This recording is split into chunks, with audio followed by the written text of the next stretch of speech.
Ryan, thank you very much for coming to the Homegrown Hunter TV. I appreciate you coming here. Thanks for having me.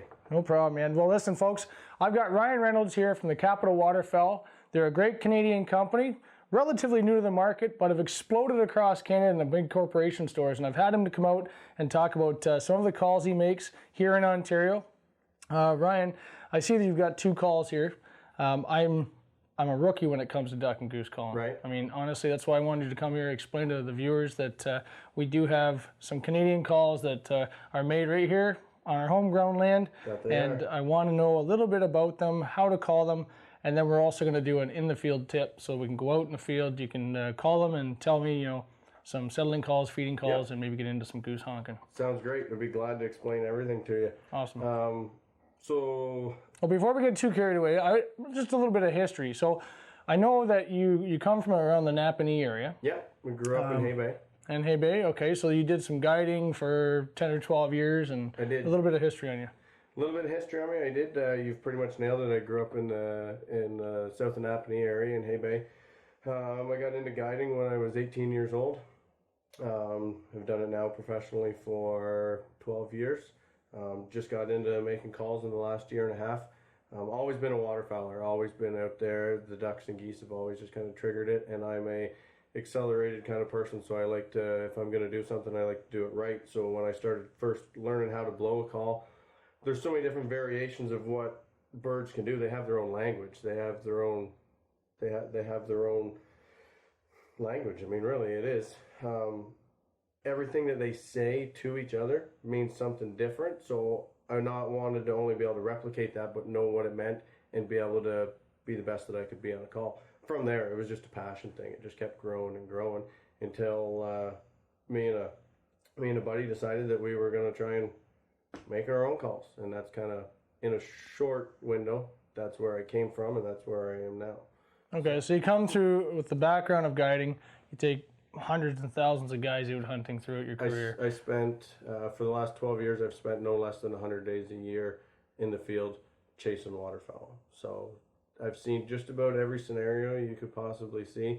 Why a bird didn't come in, why a bird did come in, a bird that did come in that shouldn't have, and wind conditions and weather conditions and everything you could possibly see, I've seen. And I spent a handful of years blowing in the calling contest circuit and everything like that too, with some of the best guys in the country and some of the best guys in the world too. So I've seen the waterfowl industry in and out as it's evolved over the last dozen years. Yeah, well, I noticed just on Facebook alone, I've got a lot of good followers myself too, but you got some big names following you, man. Like, there's like a 3-time world champion caller, Matthew, that's a part of your team out of New Brunswick. I know there's good friends like Alex Begg, and there's a couple more guys in Madoc area that I know you're teamed up with. So you got a great crew of guys that are running around using these calls. We've been real lucky that when we started doing this, some of the best guys in the country did jump on board because it's made in Canada, which in the top of the call makers no Chinese made nothing. It's nothing. Everything is made right down the road in Kingston. That's where everything's made. Everything's made in Kingston and put together in Ottawa. Packaging and all that stuff. That's where it's all done, 100% Canadian. We're very proud of that. There's a lot of people that second guess it, but anybody that wants to see where we make them can come see them any day they want, because we're very proud that we make them right here in Canada. So when we threw all that together, with some guys that I already knew from being in the industry for so long, some of the bigger name guys in the country did jump on board. Like you said, Matthew Wilson, 3-time Canadian duck calling champ. We designed a duck call with him last winter, and he actually won the Canadian championship, the duck championship on it this year in Canada, and is going to Stuttgart, Arkansas in November with the Canadian-made duck call, his signature series one, which will be the first Canadian-made duck call to ever crest the world stage. Fantastic. So it's pretty exciting. We've been right place, right time, and a lot of hard work, and with a lot of good people helping out. Well, I had the pleasure to meet a lot of your team at the Sportsman's Gathering this past May when Eva Shockey was there. Great show. And when you come up and you see such a display and professionalism from you guys being at the show, saying, listen, this is who we are, this is what we got, and again, it's 100% Canadian. Yeah. With my company as well, I'm very proud of saying that. And, as we've gotten to know each other the last couple of years, I thought, why not have you on here as a guest, we'll take a look at your calls. Talk to me like a rookie. I honestly, I could probably call them, but I'm not going to call them like any of the I love the education end of it. Yeah, so just kind of walk me through a goose and duck call that you've got here, and then let me know, what I should be looking for, like single reads and double reads and short reads and all this other stuff doesn't make sense. We can start with the goose call because it's a little more complex, really. So a goose call, I mean, the shape and the style of the outside, it's cosmetics at the end of the day. Guys want to have that cool, edgy look that's going to shelf appeal at the end of the day, that's going to catch it. The important part is when you're buying a call, there's so many different ones out there that have different styles. Pick up as many calls as you can pick up. I refer to a call as like a shoe. You're going to try a pile of shoes on, and all of a sudden you're going to put one on, and it's just going to fit you.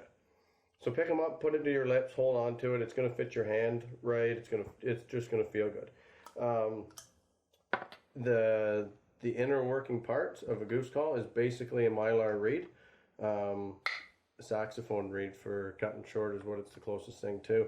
Can you just hold it up here for a sec so the viewers can see that? So it's pretty much a saxophone reed. What you're seeing there, it looks the exact same for about the same length on down in there. It's just an oval reed. Made out of mylar plastic. Then you've got your soundboard and your wedge. So basically what you've got is the air will come into the call, it pushes the reed up, air travels underneath it, and then depending on voice inflection, air pressure, the length of the amount of air that you put into it, it just basically makes that reed slap. And every time it makes that reed slap with air pressure and voice inflection, makes it sound as close to a Canada Goose as you can possibly. Is that hard to call? Like for myself? Yeah, because I know there's experienced calls for goose, and then there's just like the tubes and stuff like that. So a short reed is basically where the market is gone. The days of a flute call or tube call or anything like that are pretty much gone, which is kind of sad because I like the whole relic end of everything, right? But the short reed is kind of where everything's gone because you can literally do every sound or tone for that every goose. Note that a Canada Goose makes, you can do right there, like everything. Within that, I always tell people the best way I explain a goose call to people is it's a musical instrument. There's no play button on the side of it. It's not going to sound like a goose the first 300 times you blow into it probably, but it's practice. You get out of it what you put into it. I can't play a guitar. If I picked up a guitar, I wouldn't be able to do it. This is my musical instrument. Now, you can advance as much or as little as you want on it, but that at the end of the day is all, again, you get out of it what you put into it, right? Yeah, yep. Some differences in goose calls would be length. Longer the goose call is, the longer the air stays in there. So the longer the call, it'll give you a deeper call, more of a hollow sounding call. Even those have really started to go to the wayside. The shorter the call, the faster and the louder and the higher pitched. Now, most guys are running into where they're like in the mid-range calls these days, because a mid-range call, you can control the call and you can get that real nice bottom end, goosey, deep sound out of it. But it'll also run real fast and real high to get the attention. So guys used to make a long call and a shorter call and run 2 or 3 calls around their neck for different situations. Now it's all kind of crunched to a medium size with one call. It's all kind of met in the middle, and guys are learning how to blow a call a little bit better, to put more time into it, to be able to do everything you need on one call. It's control. What you'll run into too is different bore sizes. And what a bore size basically determines is how fast, when that air comes out of my mouth, how fast does that air get to the reed, and then how fast does it get out? On its way out, how compressed is it in here? How open is it? Is it going to be a faster running call, a louder call? So, I mean, from there, back pressure is another thing that guys will look for. Again, it all boils down to... Well, back pressure is your hand, is that not? Back pressure is your hand. When you're holding the call, lots of guys want to just grab right onto it. You want to create basically the bird's mouth. You hold the call with 2 hands. That's it. 2 fingers. Yeah, two fingers, sorry. Both your other off fingers are basically the bird's mouth. They just fall naturally. And then you want to create a tone channel. so that when you want to get those deeper end, those low end calls, you can just tighten them up, and that'll get you your back pressure and everything like that. But a lot of calls are being squished in, like where it looks like it's just for my fingers. That call actually is bored down inside of there to create natural back pressure. Oh, okay. So that like a guy like yourself maybe that is just more focused on learning how to blow the call, that doesn't want to have to worry so much about his hand position and pressure to get every note, there's basically a little bit of goose already built right into there, because that air is already being slowed up a little bit on the way out to help give that goosier sound to help you advance fast. With that tighter bore on the inside, you're saying, does that help with, I know when I was calling these like a couple of years back when I was trying to call them, I ran out of breath in a hurry, man. Yeah. Like, and I don't smoke or nothing, but it seems to take a lot of wind out of it, and I'm sure that was the call. It can take a lot out of you. A goose call, again, can be tuned.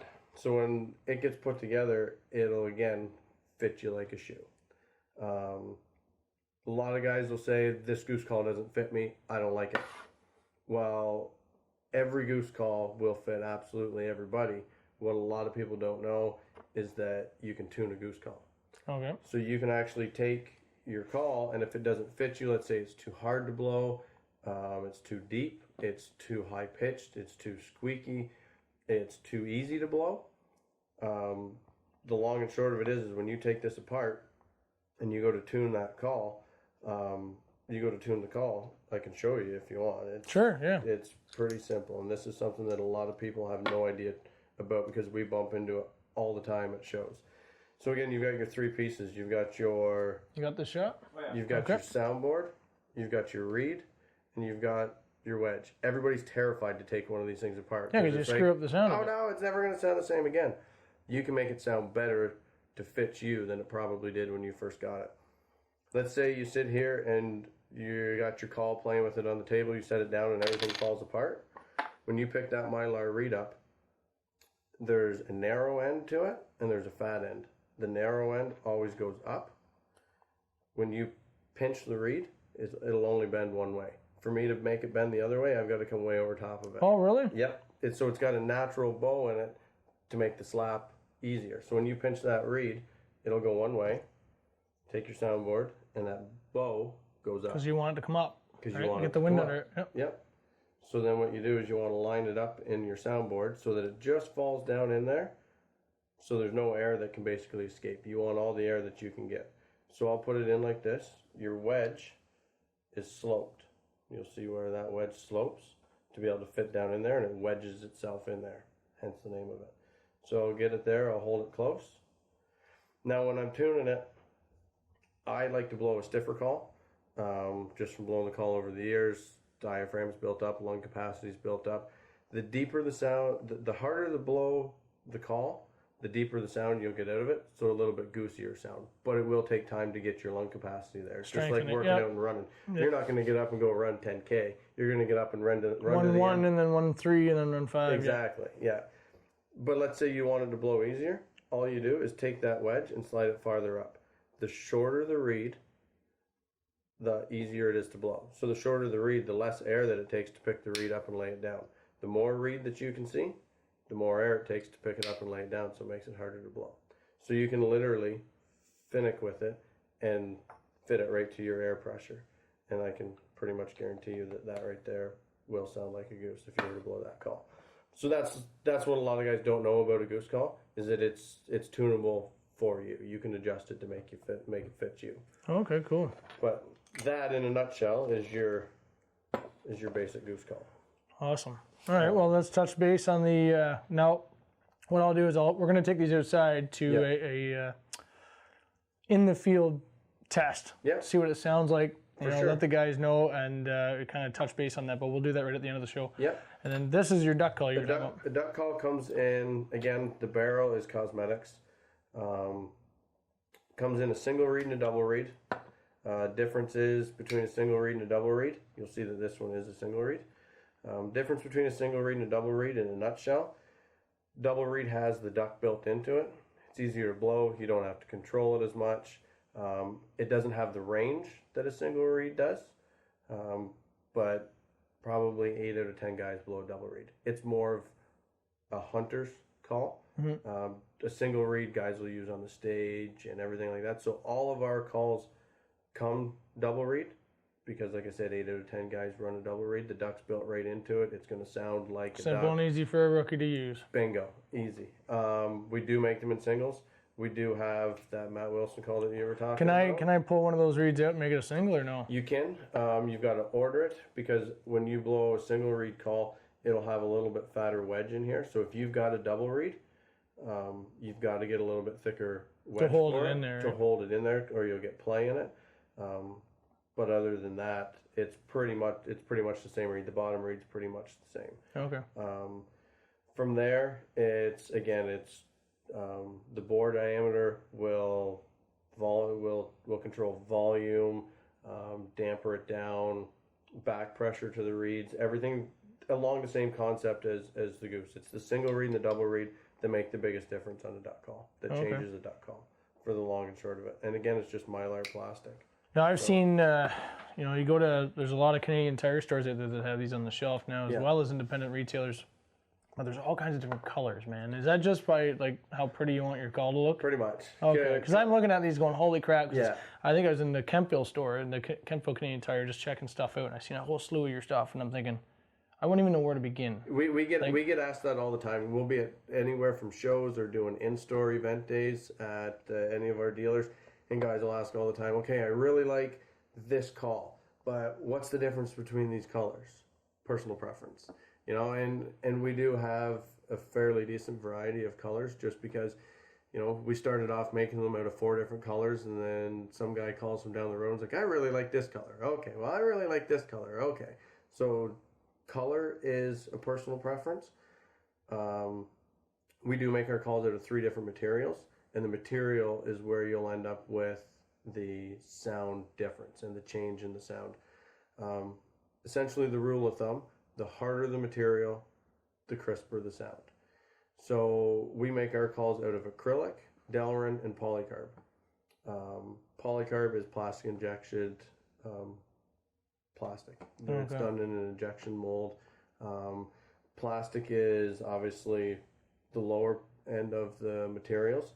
So what you'll have in a plastic is that sound will go into the call, and on its way out, it'll vibrate as it goes through that call. So it picks up that vibration through the call, and the vibration ends up coming out in the sound. To a untrained ear, you might not hear it that much, but if I were to blow a polycarb call, a Delrin call, and an acrylic call, you would hear the different vibrations. Yeah. So the Delrin that we make it out of, Delrin and acrylic both start off in an 1.5 inch round rod, and they're spun on a CNC machine with a CAD file and everything like that. So they are all solid piece. A Delrin material is like an 8.5 on a quality scale.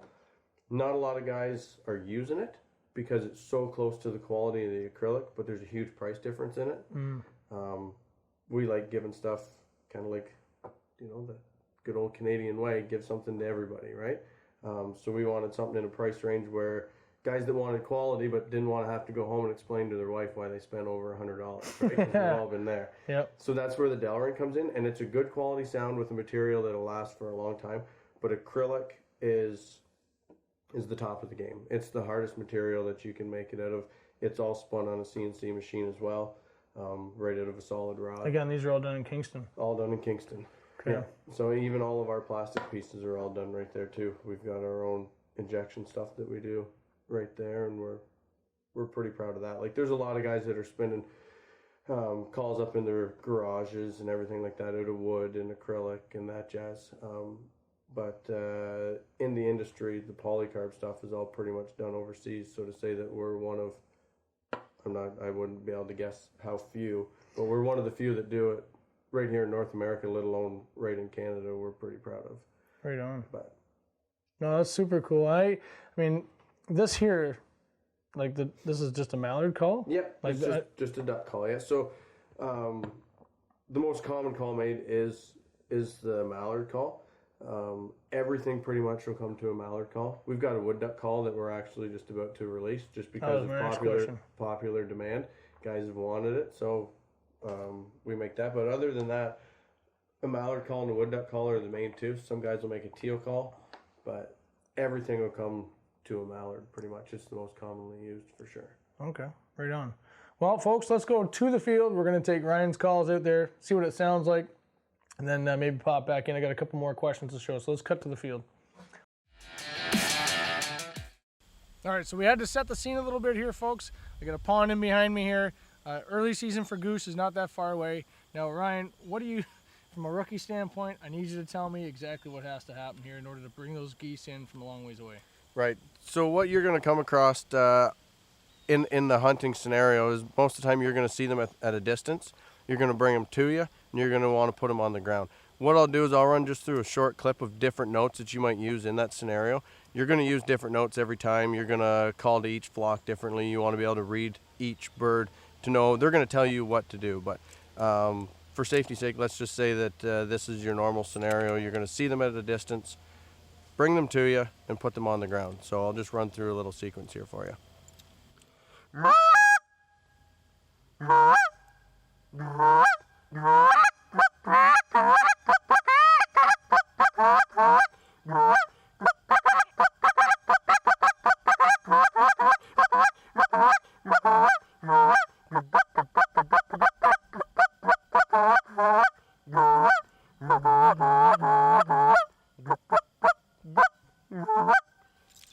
Something along those lines should put them on the ground with enough practice.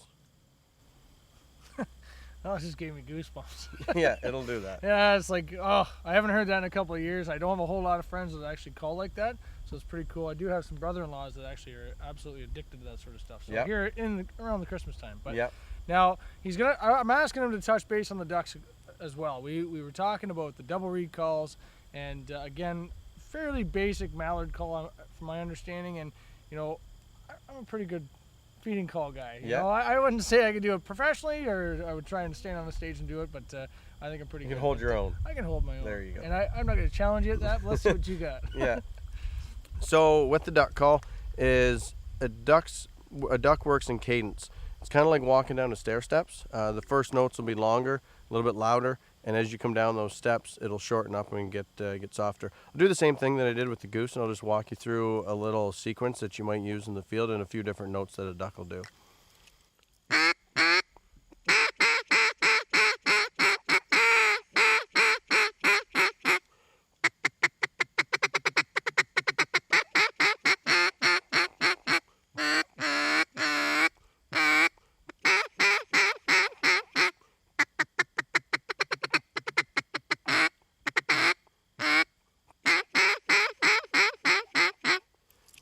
Just enough to keep them intrigued. You basically want to use the call, whether it be duck or goose, use the call whenever the birds tell you that they need to.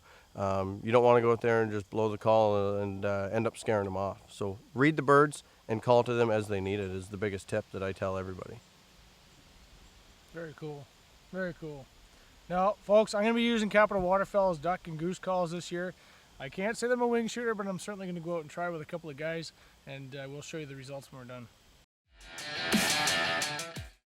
Well, I hope you enjoyed the infield session that we had there with Ryan. Now we're back in the office here, and I want to talk to you guys about some very big names that are part of the Capital Waterfowl family. Now I know that Eric Greiba is a professional NHL hockey player. Yes. Can you tell us a little bit about Eric and how he got involved? I met this guy, fantastic. Again, he was one of our celebrity speakers at the Sportsman's Gathering in Tweed. Yeah. Now, Eric, NHL player, what about him? Great guy. One of the greatest guys I've ever met, actually standing up for me at my wedding. Eric and I met, would have been about 3.5 years ago, the first year that he came to the league. He came to Ottawa. I was living in Ottawa. He knew a guy in the hunting community, was looking for somebody to hunt with. New to the city, diehard hunter. I mean, he's got two passions in life, and not to speak for him, but he'll tell you, and it's hockey and hunting. So when he came to Ottawa, fresh into the league, he was looking for somebody to hunt with. So a guy that I knew and that he knew introduced us. And, you know, just like the heritage, everybody says, if you put two hunters in a room, they're going to have something to talk about, right? So we started hunting together, took him out on the days off, became buddies, you know, over a cold one in the garage. You get to know each other a little bit better after the hunts, and just became best friends, legitimately best friends. He's a great guy. When we were sitting in the garage having a cold beer, talking about the idea of this, how, I had always used somebody else's call, and I'd win a contest or kill a limited geese with a client, and they'd ask you, whose call are you using? Well, I always said somebody else's, and I always wanted to just use my own call. Wanted to use my own call. And when we were sitting around one night, we said, well, let's do this. Let's try it.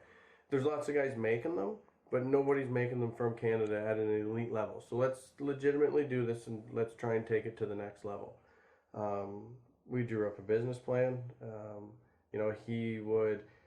You'd be watching Saturday night hockey and watch him leave the ice because the game's over, and because of the minute delay, because of our other Canadian friend Don Cherry, you get a text from him with an idea about the business because it's all that he's thinking about. Right, he's playing hockey, game, right? And all that's running through his head is going to the next season. Not hockey, it's the hunting season. Yeah, exactly. So he's very involved. We kind of bug him because he's actually our name guy. If we're coming out with a new call and we need a name for something, he loves coming up with names. You tell him we need a name by Friday, and he'll have 30 of them on there. He's involved every day with daily operations. We probably talk on the phone 6 times. He runs just as much of it as anybody else does. This is definitely his big passion. When we decided we were going to do it, he actually turned to me. I remember the conversation, him turning to me, and he's like, I can say that I'm pretty lucky, because he said I had 2 dreams in life, and one was to play in the NHL, and the second was to be in the hunting industry. And now he's doing both. And again, not to put words in his mouth, but he'd tell you the same thing. Yeah, well, when I met him, he was absolutely passionate about it. And, coming to the show and standing around and seeing everybody come up and talk to him and stuff like that. I mean, like you say, the 2 passions he's got is both work. Yeah, still loves both of them. Still loves both of them. Yeah, and you got to be able to wake up in the morning and know that you're enjoying what you're doing too, right? Exactly. So I also follow him on Facebook, and I've seen he's been quite an avid fisherman too. He's from Saskatchewan, so land of the 1,000 lakes, right? And, loves fishing in the off season, anything outdoors, anything outdoors. He grew up a Western boy, and that's pretty much what he is a Western boy. Yeah. Well, it's right on. You're probably going to see him using the new Quackstacker products too, would you not? You're definitely going to see him using the new Quackstacker stuff. I know he's got a bag of it in Saskatchewan. I'm going to be taking some pictures. So cool. Yeah. Looking forward to it. I'm heading out there myself. I might have to run in and see him. Yeah, he'll be there. Yeah, cool. Or you're depends on when you go, because I know he's got to ship off to Edmonton for the. He just got traded from Ottawa to Edmonton, did he not? He did, yeah. Yeah. It's nice to have him local, but now there's an excuse to fly out west and visit it there. There's an excuse to travel. That's exactly it. Cool. All right. Well, I'm glad you came out, man. Again, thank you very much, Ryan. Appreciate it very much. Check out Capital Waterfowl if you want. Ryan, give a website there if you feel free. CapitalWaterfowling.com, Facebook, Instagram, Twitter. We're everywhere. Awesome. Check it out. Thanks for joining us at the Homegrown Hunting TV.